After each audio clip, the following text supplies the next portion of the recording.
So another defensive week of soccer for Orange County Soccer Club. 2 matches, 0 goals conceded, has now clinched them a spot in the Western Conference playoffs, and they are peaking at the right time. I believe the last 6 matches, maybe 7, I can't remember, only 1 goal conceded. This is playoff soccer that Orange County is playing, and it's a perfect time for that to be happening. We're going to talk about the matches this past week. We're going to talk about one last preview before the playoffs. So let's get right into this. Welcome to the Show of Champions. This is the Orange and Black Soccer Cast.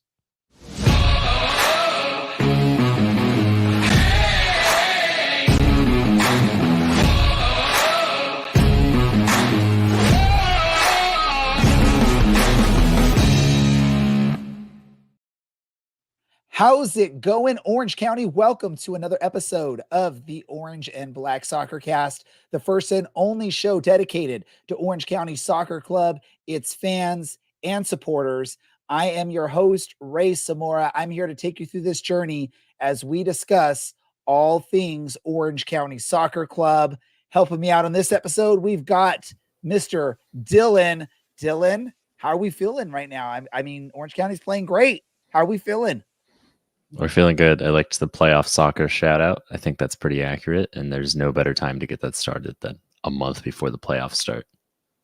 Yeah, I mean, the team couldn't have timed this any better if they had tried to on the season to get onto a perfect defensive rally heading into the playoffs. Hopefully they continue that when the playoffs start. Got one other person helping me out for this episode. That's the bearded one himself, the star of the sidelines at Championship Soccer Stadium, Mr. Larry. Larry, how are we doing? How are we feeling? Playoff soccer. Man, first of all, what an honor it is for me to be here with the two OGs right here. I mean, the OGs of the OGs of the Orange and Black Soccer Cast. I'm a rookie compared to you guys, but hey, let's talk about a soccer team and how good these guys are. 1 goal conceded in 6 games, moving into the playoffs. That's sick. Nobody's going to want to play us anytime soon. Nobody wants to come. Well, and that 1 goal conceded was on the road in Las Vegas against a quality opponent. It wasn't like we conceded a goal against a non-quality opponent. And Agreed. I know people love attacking minded, goal scoring soccer, but for playoff purposes, this is the way to be playing soccer, because in the end, if you do not concede a goal in your match, worst case scenario, you go to PKs and you still have a shot of advancing on that. But if you could just score 1 goal and not concede anything, it's perfect, right? So that's where I look at this when you're looking at elimination style tournament, which is what the USL playoffs are going to be. Not conceding goals is the key thing to giving your chance or your team a good shot at a victory or proceeding or moving on in the knockout stages. They've gotten to this point. Again, we've talked about the last 6 matches, 1 goal conceded. That was against Las Vegas in Las Vegas. This last week, 2 matches, 1 on the road. And this was probably one of those, matches on the road in El Paso that could have been sort of a stumbling block for the team. It's a team that's bottom of the table. It's a midweek match between 2 quality opponents. And you might have a team that's looking ahead to what can we do against New Mexico, but they didn't. They went to El Paso. They did Orange County Soccer Club stuff in El Paso, and they come away with 3 points on the road. Again, a team that they definitely should be getting 3 points on, but you still have to go out there and do your thing. First thing I'm going to call out for this match that I'm excited for is Cameron Dunbar on the score sheet. Finally, after 30 some odd matches with this team, he finally gets on the scoring sheet for Orange County with a nice goal. Dylan, what's up? He scored in Pittsburgh, my friend. He scored in match week 2. Okay. Well, it was so long ago, it didn't feel like he has scored this season. It did take him 29 or 30, depending on how you count match week. 29 full match weeks to repeat. And I will say this with him, it doesn't have anything to do with not trying, because he's taken shots. Just a lot of times the shots have gone wide. But this was nice to see out of Cameron Dunbar. It's a good piece. We talked about it earlier in the season when Ethan Zubak was struggling to put the ball in the net. Finally got a few matches where he got the ball to hit the back of the net, and now he's pretty consistent in scoring for this team, where he's at least you don't feel nervous when he's the one taking the shot now for Orange County. Maybe this is sort of the start of that wake up for Cameron, which would be nice to get him going heading into the playoffs and have Ethan Zubak, Cameron Dunbar, Bryce Jamison as three really dangerous players up top that can score for Orange County. And again, the defense is the key thing. Dylan, your thoughts on this match in El Paso midweek? How did you feel? Were you impressed with what you saw from Orange County? Is there anything that concerns you from what you saw from them? Not particularly. I think this was a really good result. Orange County, I think it's been spoken about before, had never actually gotten a result in El Paso before. I think last week I had made jokes about pulling out excuses for everything, ranging from altitude to travel to playing on a baseball field. But Orange County stuck to their game plan. Again, it's kind of get the ball to the middle third of the pitch and then get it up to a winger really quickly. Get that cross into Ethan Zubak or whoever happens to be inside. For those watching the video highlights, or for those who maybe remember the first goal, that's exactly what Orange County did to score that first goal. And it's really hard to do because teams, if they overcommit to, stifling up a Bryce Jamison and Owen Lamb combination, if they overcommit to, stifling up the left side with the Ryan Dogman, Cameron Dunbar, Chris Hagart, they just leave the middle open. And if you don't think that, anybody playing down the middle of this park, even a Dylan Powers, can score from 30, 35 yards, you're mistaken. So, yeah. Did El Paso have the lion's share of the possession?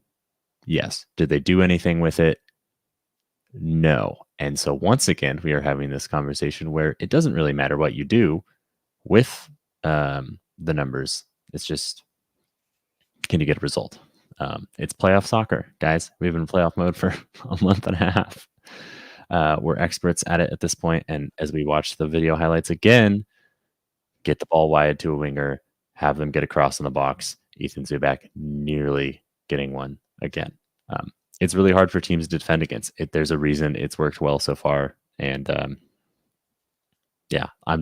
happy with this result. This is exactly what we needed. And I think it took a lot of pressure off the team needing a result against New Mexico. Things felt a lot less dire as we headed into Saturday. I love, and I know I said it and I know you're reiterating, but I just love, hey, this team's been playing playoff soccer now for well over a month at this point. They dug themselves in a deep enough hole where they got to a point where if they don't win or they don't get results, they're not going to make the playoffs. And they've figured out a way to do that.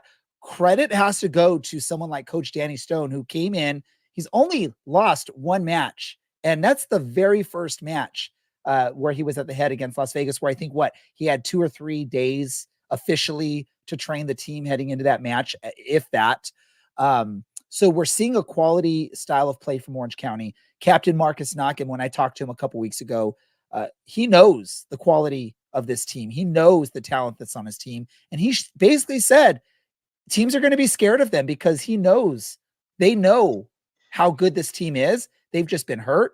They've been struggling. They haven't been able to figure out their identity, but guess what? They're finding it out at the right time. And we saw that in El Paso. Larry, your thoughts on this match against El Paso? I don't know if anybody's aware of this or not, but if you go back to when El Paso beat us at home, that was, I think, August 17th. In the 7 matches, counting that match to the match before we played them here last Wednesday, they'd only lost one time, and that was to Indianapolis. So this is a team that bottom of the table, yes, but they have been very much on form for the last 6-7 weeks themselves. They're getting ties against Detroit, the number 2 seed in the East. So, 60% of the possession against us, they didn't do much with it. So us holding that team to a goose egg and controlling the game without actually even having the ball is a huge achievement for our boys. It was a great performance all the way around. Oh, look, there's Marcus getting smacked in the face and, maybe getting a minor concussion. How lovely. Appreciate that. Yeah, it's a straight red card. What are you complaining about, dude? It was fun. It was a fun game to watch. A little bit frustrating at times. The finish by Ethan Zubak was the most under-celebrated finish of the goal of the year because he went 5-hole on the goalkeeper, and it was fantastic. And then they were just like, "Yeah, okay, I scored. Let's go get some more." And then the Dunbar's goal. I mean, that pass from Kasipli, what was that? 40 yards across to the other side of the pitch and drop it on a dime. It's fantastic. Great performance all the way around. Fun to watch. Enjoyable. The team is just looking sharp. This is absolutely firing on every cylinder that they could be firing on, and they're doing it at the right time. Yeah, and I'm gonna go back to when this team was struggling. When after we had lost 6-0 to Charleston, we were in a bad run there, right? I think we all were in agreement. If this team can somehow, some way figure out a way to sneak into the playoffs, again, dangerous team for anyone because of the talent on there. Maybe not everyone was buying into that type of statement back then, but you're seeing this team when they have confidence and when they buy into a coach, and a coach that has a legit playoff caliber system in place, which is what Coach Danny Stone has. And I'm gonna bite the bullet here. I'm gonna take some flack here because I think I called out Danny Stone the very first match he coached when we lost to Las Vegas.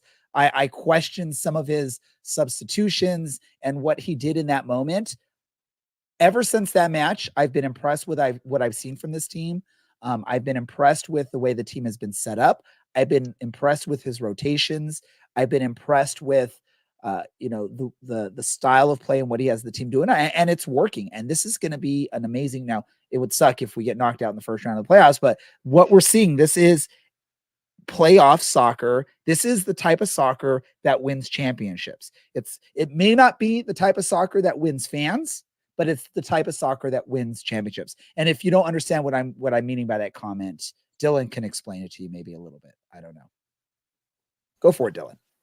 I mean, I think you've done enough. What do you have a better question for me, Ray? I mean, do you want me to talk more about the way the systems work? Like, I'll defend him for that first match. You do have to figure out what you want out of these players in a new system, but he's got it figured out now, and I think the team is pulling together in the right way, which is just upwards. I mean, at this point, it's just through 90-95 minutes every week, and that is a huge departure from what we saw at the beginning of the season.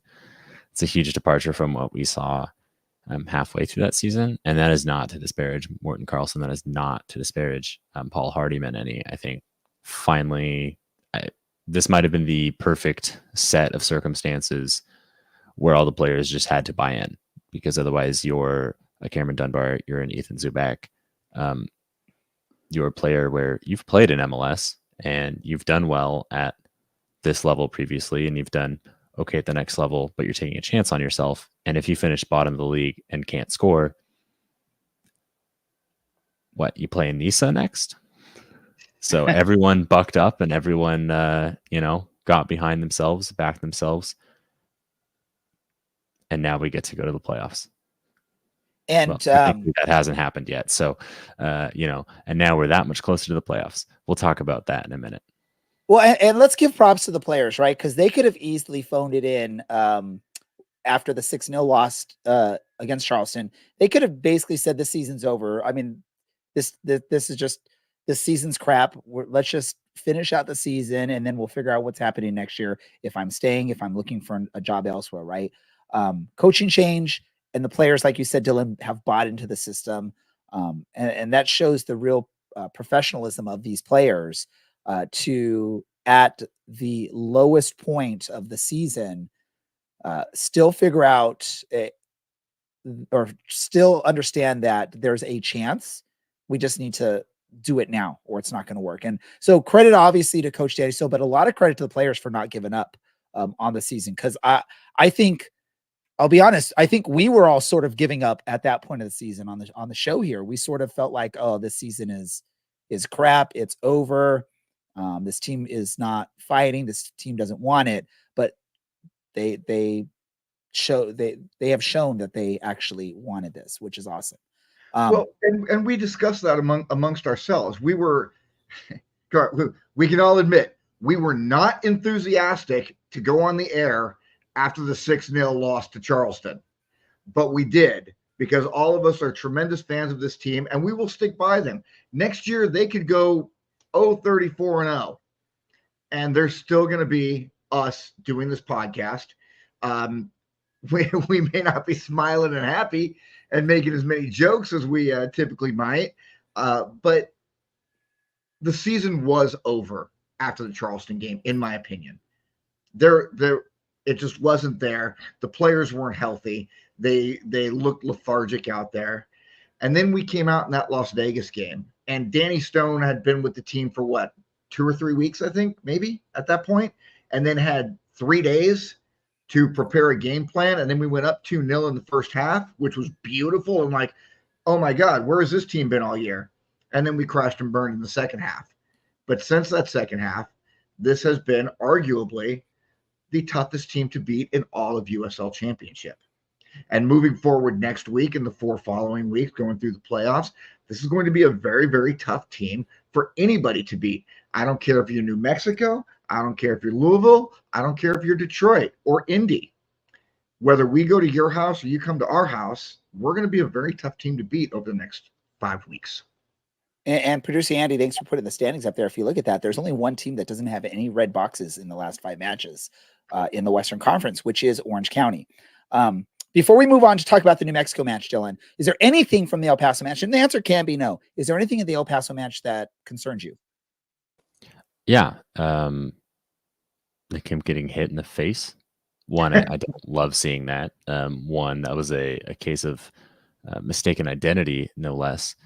And I hope he's back in time. I don't know if that was why he didn't play on Saturday in Ashton Miles. Okay, well, Larry knows everything. So,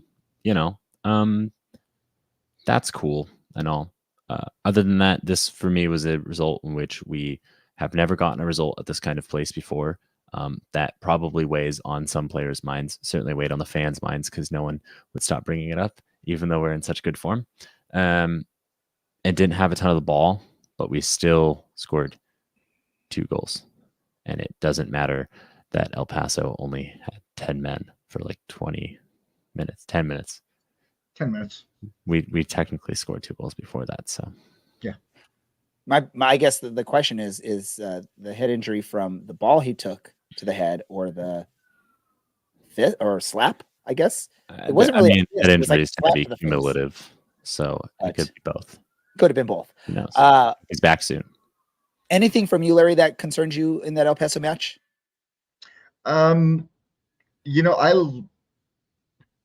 Nothing really comes to mind. I thought it was just a good all-around performance from the team. We didn't give the ball away a lot. We didn't have the ball a lot to give it away. And again, let's just go back to what we've all been repeating. You can win ugly.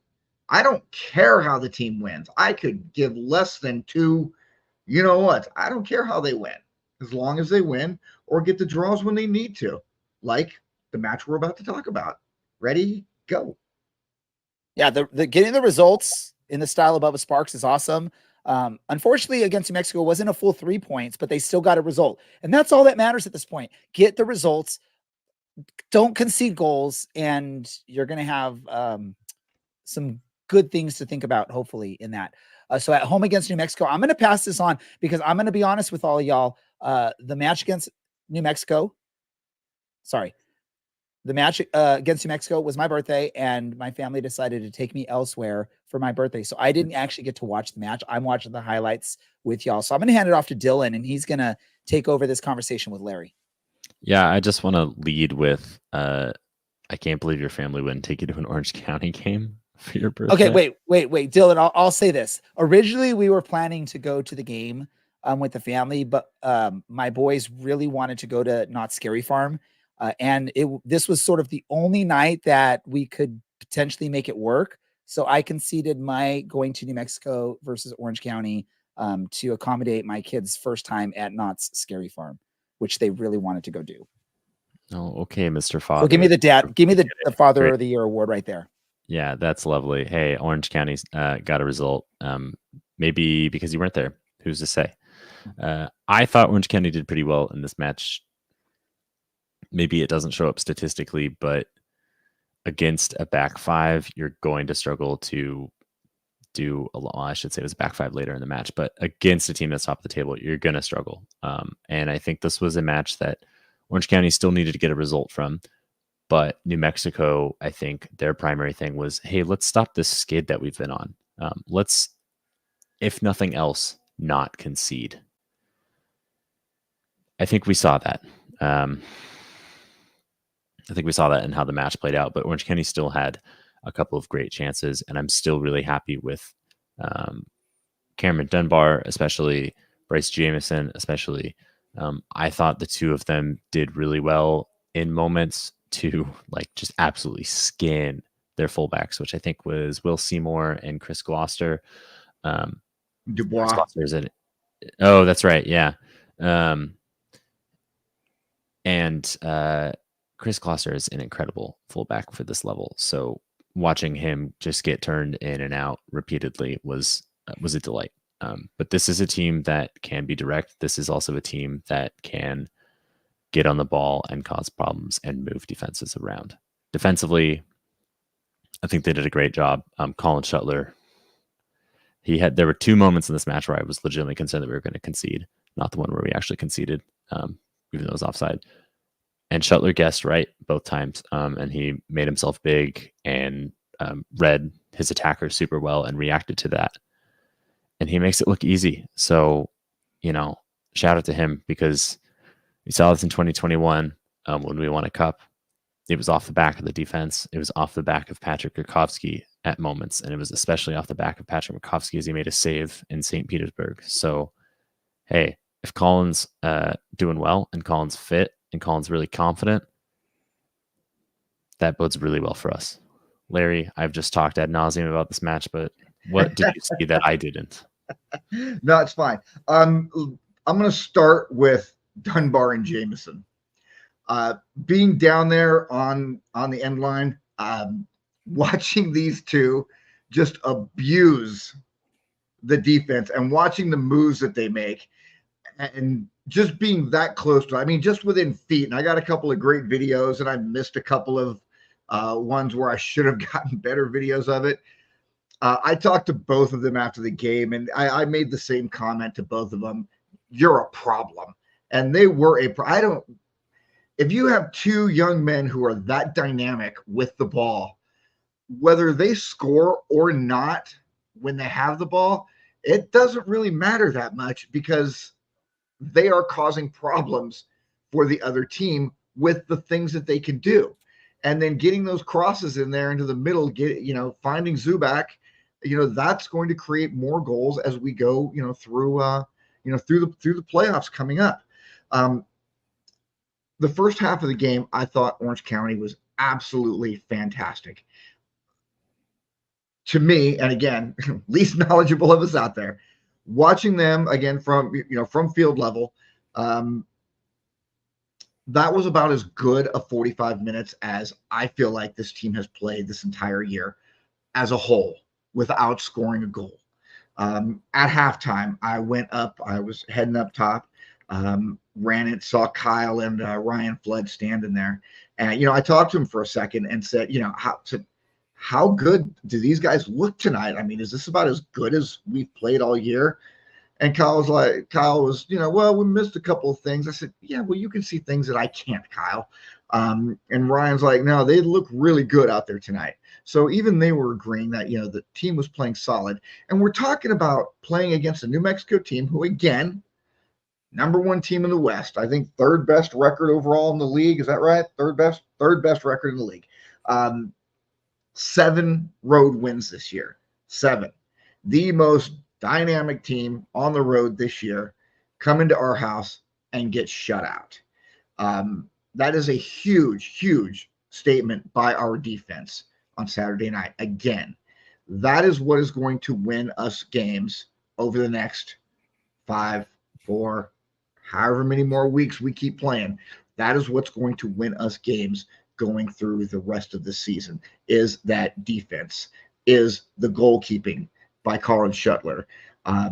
Marcus being out was big. I mean, obviously he's been huge lately, but I thought that Ashton came in and he did an absolutely fantastic job playing next to Dylan all night. I really liked his confidence. He hasn't gotten a lot of minutes in recent weeks. Few minutes here, few minutes there. He hasn't gotten a full 90 in I don't know how long, but he came out there and he did exactly what you're supposed to do when you are the number 3 guy, as it would be, or the number 4 guy, wherever he sits in the depth chart. He had a fantastic game. I would have loved to have seen us put one in the back of the net, and we had some opportunities that we didn't take advantage of. Fortunately, offside got their goal called back. I was on the other end, so I couldn't really see it too well. But overall, end of the night, a draw and clinch a playoff berth. That's what the team needed. That's what the team did, and we all got to celebrate a little bit afterwards. It was a good time. You missed out, Ray. Way more fun than Not Scary Farm. Not even close. Yeah. If I can give a little bit more credit to Ashton Miles, Ashish Chadha, these are, Ashish just played all over the pitch this year, and he's kind of done what's asked of him. And I love seeing him in this dual pivot situation next to Seth. I love watching him spray passes all over. Is he Kyle Scott? No. But it's nice to have something that's a little bit different. Almost a little bit more direct. And it's been good to see him play to his strengths. Obviously, he missed a lot of time to injury last year. And, again, is not a left back, but was a left back for a couple months this year. Ashton Miles to just slot right in and to do well. I mean, he's 20 years old. He's still super young, and he looks like he's fit and ready for this level, and looks like he belongs on a team. He looks like he belongs on a playoff team. Him starting was no fluke, and he deserved that. Ray. Okay. Let me say something real quick, Ray. Let me say something real quick. In regards to Russell's comment about Ben's shot there towards the end of the game, I had a direct line. And you ever hear that statement about his eyes got really big when guys are playing in professional sports games? I was looking straight at his face, and Ben's eyes just went. They were huge, and he saw that he had it, and it just, unfortunately, it didn't work out. It looked like he might have been a little bit nervous because he was coming up on that ball. And you know what? The kid's 18 years old. It was a monster moment. And if he put that ball in the back of the net, it would have been probably one of the highlights of his entire life up to this point. But yeah, Russell, I was looking right at Ben, and yeah, he didn't do well on that one, but it happens. He's young. So go ahead, Ray. I'm sorry. No, I just want to jump back because Dylan was talking about Ashton Miles, and I just wanted to throw in a comment here because, again, I didn't watch this match, but players like Ashton Miles, we're seeing the benefit of all the playing time he had to play early in the season because of injuries. He gained a lot of confidence at this level. Yes, he hasn't played as much lately, but I think for us fans, you're still confident when someone like an Ashton Miles is called upon because you know all the minutes he played and you saw what he did, and he grew in confidence early in the season. So now he's ready for this moment when he gets called upon in a playoff type atmosphere match. That's going to be the benefit of him. Some of these other young players that have had to play minutes that maybe we weren't anticipating seeing them as much this season. All that injury time early on in the season, when we were struggling, but we were giving players minutes, we're now seeing the benefits of that because now an Ashton Miles can step up in a match where you need a result, and you don't feel nervous with Ashton Miles playing in the match. You don't feel nervous with an Ashish Chadha playing in the match. You don't feel nervous with some of the other youngsters that are playing big minutes in matches that count because of all the experience they've got early in the season. So that's been a benefit there. Gentlemen, any other comments about the New Mexico match before we move on and look ahead? I would like to talk a little bit about after the match. You guys weren't there. So hold on really quick. Before you go, Larry, does Dylan have anything about the match first before we move to after the match? I did. Let's go in chronological order. Excuse me. we very easily deserved a pen at the end of this one. Chris Gloucester was not even looking at the ball as he drags his man down. And hey, that's a pen. I was going to normally say 10 out of 10 times, 9 out of 10 times. We could have come away with this with 3 points. And we didn't. And it's okay. We got the result that we needed, and we're a playoff team. And I think the team can still take a lot of confidence that said, hey, we went to New Mexico in a terrible run of form, and we only lost 2-0. And then we played them at the end of the year with a whole bunch of starters missing, and we drew 0-0. And New Mexico didn't offer a lot in this match. It's been mentioned quite a few times by people listening to the show right now. Yes, Greg Hurst was completely shut down. He was losing his mind. He had basically nothing to offer. Hey, congrats. He scored. It was offside. We have a lot of confidence to take from this match. I hope the fans recognize that as well, because I'm sure the players, while disappointed to not get 3 points, took a lot from Saturday. Larry, I'm sure you drank plenty at that party afterwards, so tell us all about it. Well, no, I did not drink plenty. I had a drink and a shot, which, by the way, was courtesy of James, our faithful leader and the owner of the club. They had a nice little party for those of us who wanted to go over underneath the scoreboard. And what was really cool is Danny Stone came out, and Peter Nugent was out there. James was there. English Dan was there. And then a bunch of the players came out too. Marcus, Seth, God, who else was there? Owen, Dylan, Shuttler. No, not that Dylan. Not that Dylan. Dylan Powers. Yeah, guys, I'm not that good. Come on. You have better hair, though. I mean, he's got pretty good hair, though, too. Everybody does compared to me. But it was really cool that they did that for us, and they announced it, and a bunch of us, we were under the scoreboard, took a great big group shot. As each of the players was coming out, they had their theme song or their player chant sang to them, and they were really loving it. And what was also really cool is that when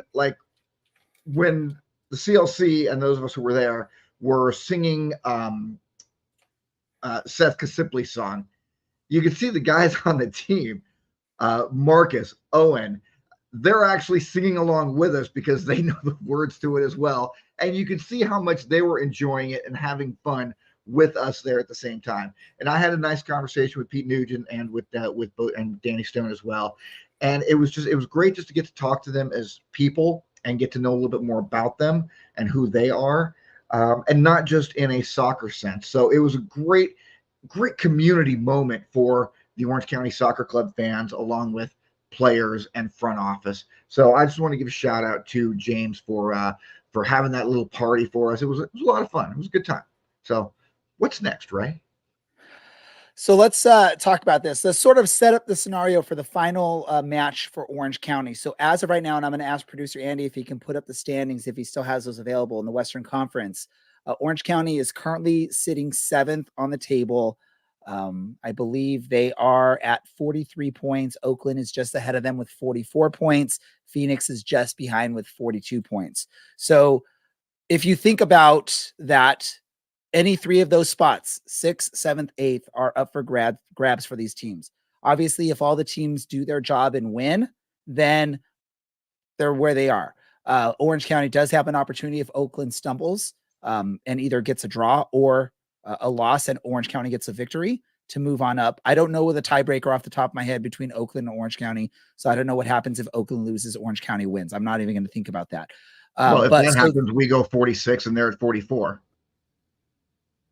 If we tie and they lose? You didn't say that. You said if Orange County wins and okay. they lose. Well, people know what I was talking about, Larry. I don't think they do. Tie and they lose, then we're even at 44. I don't know the tiebreaker because I don't know the results between the teams. Y'all can look at that in a little bit. So there's a lot at stake here with this last match. That means either a match more than likely against New Mexico, Las Vegas, or Sacramento on the road. Colorado Springs is actually right there as well. Memphis even has a chance to go there. I think no one wants to travel to Memphis. I think that's the one location no one wants to have an away match at because that's a very difficult travel for a team, for a fan base. and whatnot. All the others are at least somewhat obtainable. I know there's easy options to get to Colorado Springs from John Wayne, Sacramento, Las Vegas, and Albuquerque, New Mexico. The opponent for Orange County is Hartford Athletic. Hartford is in the fight for a playoff spot as well. They are, I believe, currently sitting at 9th, but they have an extra match in hand, which gives them an opportunity. They have actually, so there's good and bad here. They have a midweek match against Tampa Bay, which can move them up into the playoff positions. And then they have a match against Orange County over the weekend. So the bad news is it's a Hartford Athletic team that is still fighting to even make the playoffs. So they're going to be giving it their all over these next 2 matches against Tampa Bay and against Orange County. The good thing is both of their matches this week and their match this past Saturday, all road matches. So they had to go to Tulsa this past weekend. They're doing a midweek match in Tampa, which if you are not familiar with flight times between Hartford and Tampa, that's an over 3-hour flight. And then they have to go cross country, which is like a 5.5-hour flight to play against Orange County on the weekend. So the good news is they are going to be damn exhausted coming out to Orange County, but who knows with the adrenaline pumping and they're fighting for their playoff lives, if that's even going to matter. What are your thoughts? I'm going to go to you first, Dylan. With all that we've talked about here, this is not an easy match for Orange County, but Orange County needs to have a result if they want to secure a spot where they want it. I would assume the hope is they can move up to, 6 or stay at 7. I don't think they want to drop to 8 and make the trip out to Albuquerque. What are your thoughts with this match against Hartford Athletic at home this weekend? The players want 3 points because they just ultimately want to win every match. I don't think they're concerned at all about playoff implications, where they might have to fly to, Beale Street. I don't think they're concerned about where the fans might have to fly to or drive to.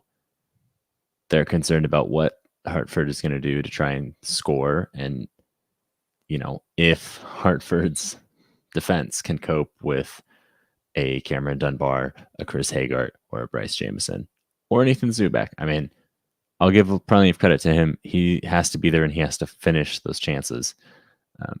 But can they handle the wingers? Can they handle the midfield? I think that's what they're focused on. I think that's the only thing that we should focus on is, hey, could we get 3 more points out of this? Everything is still to play for Orange County as well. So, yes, Hartford does, I think, depending on the result on Wednesday, also, have everything to play for, but it's doable for Orange County, I think. Maybe I'm full of undue confidence, but there's no reason that Orange County should fear another team coming to Orange County for any reason, let alone playing on short rest, playing across the country. This is our game to lose.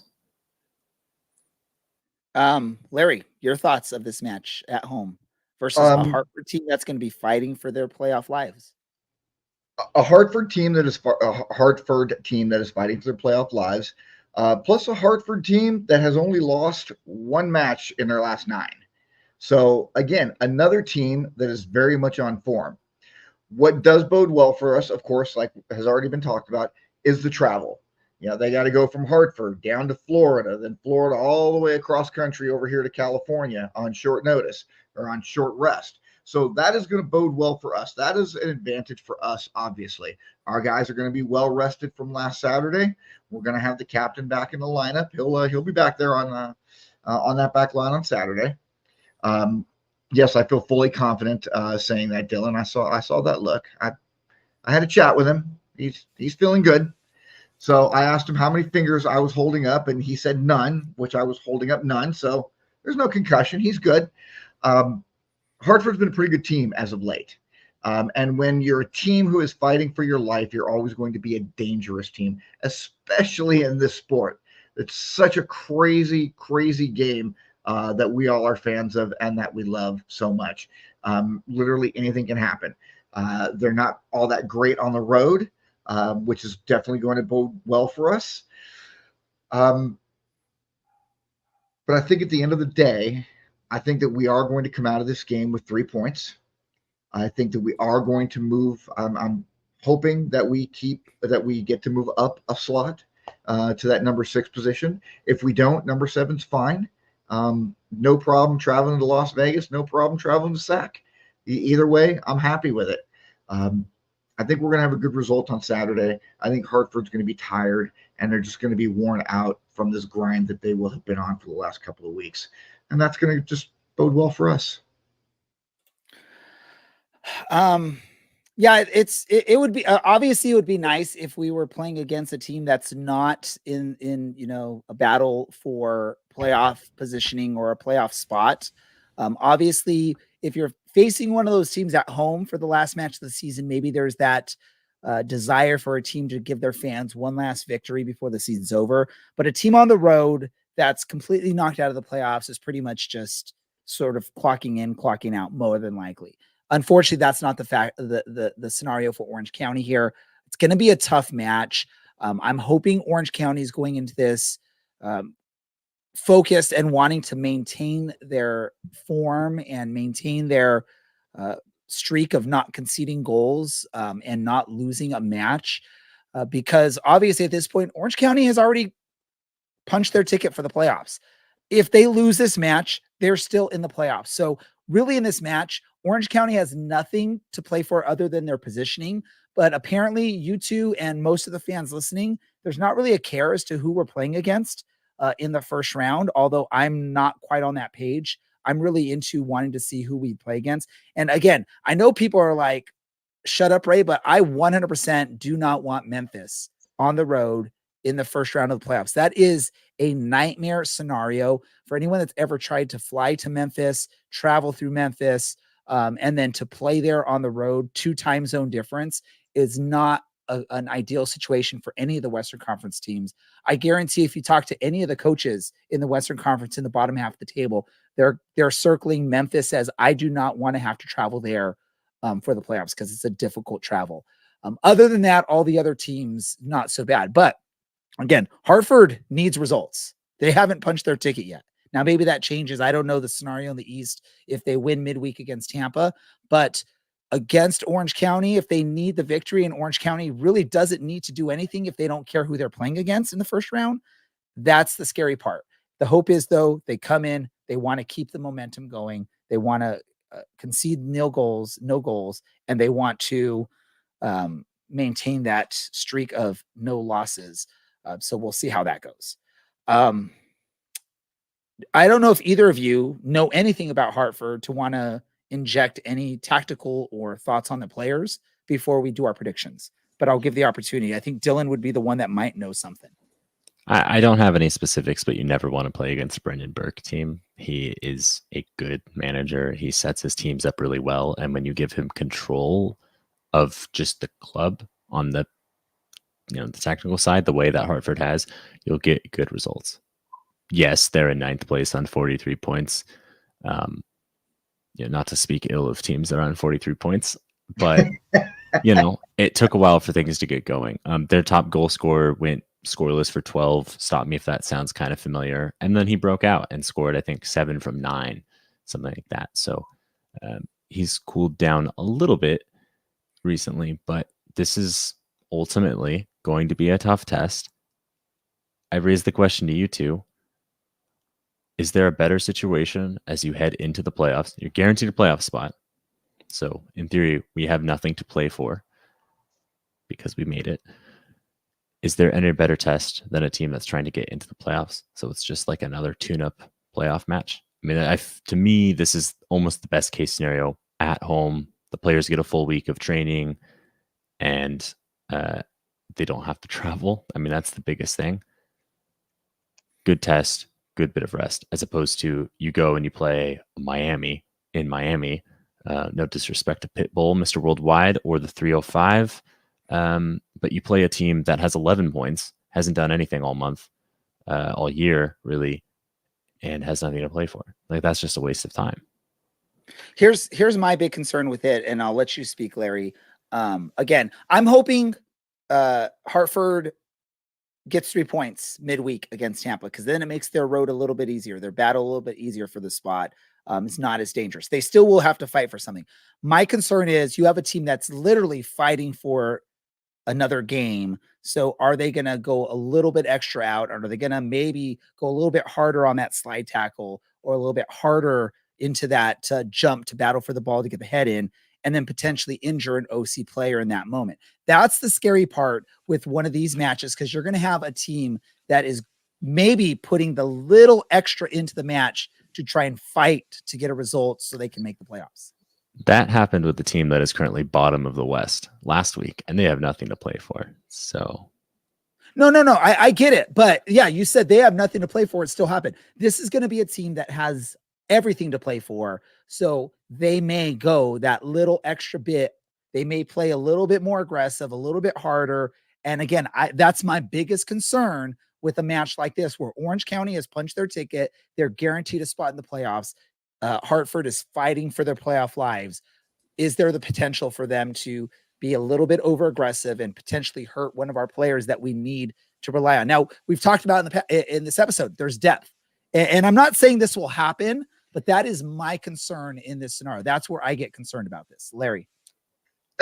Players can literally get hurt climbing out of bed in the morning. Okay. That's you. Anyone can do anything at any time, but when there's there's moments. Larry, shut up, Larry.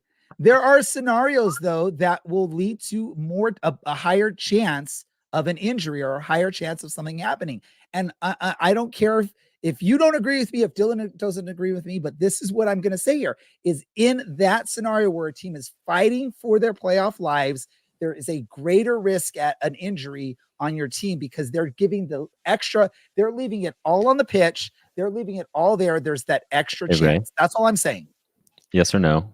Ray, can the players control? Can we control that? Can anybody control? No, I'm not saying, but I'm just answering your.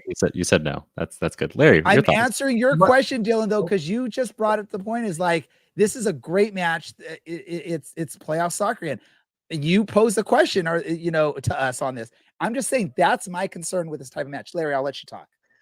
To everybody out there who's listening on the podcast right now, Josh, Irving, Russell, Carter, all of you all out there, does anybody have some pearls we can lend to Ray for him to clutch? Because he's very tense right now, and he's very worried about something that can happen at any given time.